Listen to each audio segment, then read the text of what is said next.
Sveiki, su jumis Evgenijus Pišinskis ir Medžio idėjos.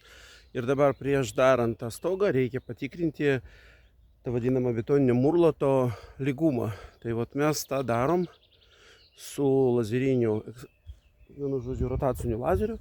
Tai vat parodysiu tą visą procesą trumpai.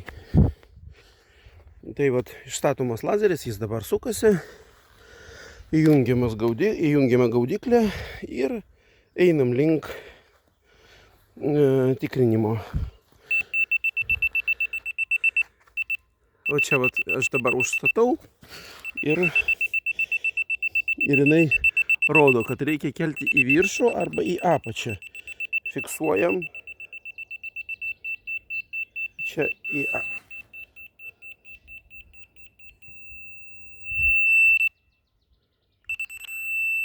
O matot, čia rodo, kad viskas gerai. Vot, lygiai išstatyta. Ir aplink aš jau apėjau visą. Tai yra vaikščiojimas. Tik tai, vienu žodžiu,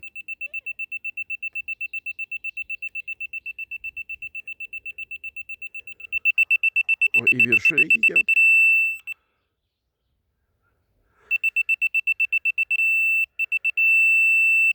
Tik 5 mm yra vaikščiojimas.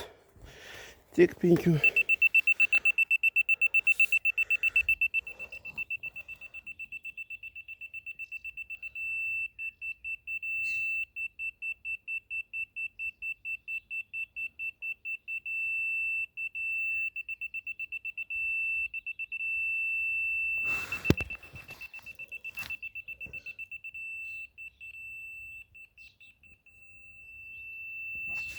Vienu žodžiu, visai nedidelė paklaida.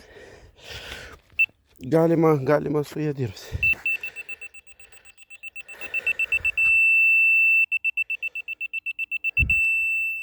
O irgi lygiai, gražiai. Ir toliau einam. Kiekvieną kampą pertikrinti reikia.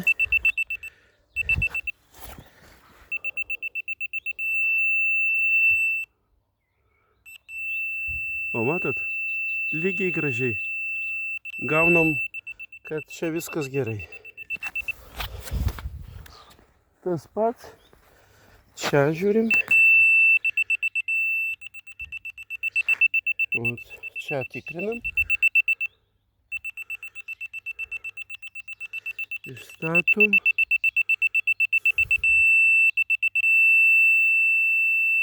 Ot. Gaunasi paklaida 3-5 mm. Tai viską esu jau patikrinęs, iš tikrųjų čia jums parodyti, kaip čia viskas vyksta, nes be šito prietaiso galima ten su virvutėm, su lazeriais geriau nustatoma, bet aišku, jis turi būti sukalibruotas ir nustatomas yra lygumas, ar viskas gerai. Ir jeigu vienas kampas žemesnis, tai ten reikia atitinkamai kažką ten spręsti, nes kitaip visas stogas bus nelygus.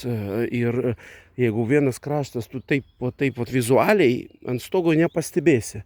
Tau jisai bus tiesiog viskas vienodai gražiai atrodys, bet gali būti vienas kampas tiesiog nueina.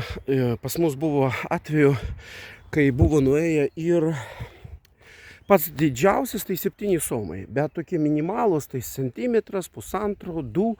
Ir vis tiek šitą nelygumą geriau ištaisyti.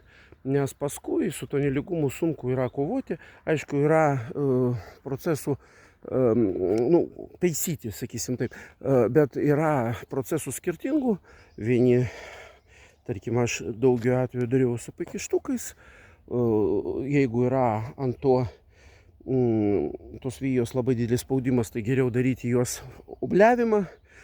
Bet geriau iš karto daryti betoną gražiai, gerai, kad nereikėtų to daryti. Tai va šiuo atveju čia mums pasisekė ir betonas, tas žiedas išlietas nuostabiai, tai 3-5 mm paklaida, tai yra ta paklaida, kuri leistina ir net geresnė negu STR yra parašyta. Nes čia tiesiog to akmenuko, galima sakyti, to paklaida, čia nėra didelė. Tikrai čia niekiek neįtakos kokybė. Tai tiek. Su jumis buvo Eugenijus Pišinskis, Medžių idėjos. Iki kitų kartų. Prisirišykit mūsų Patreoną ir žiūrėkit visas laidas. Iki.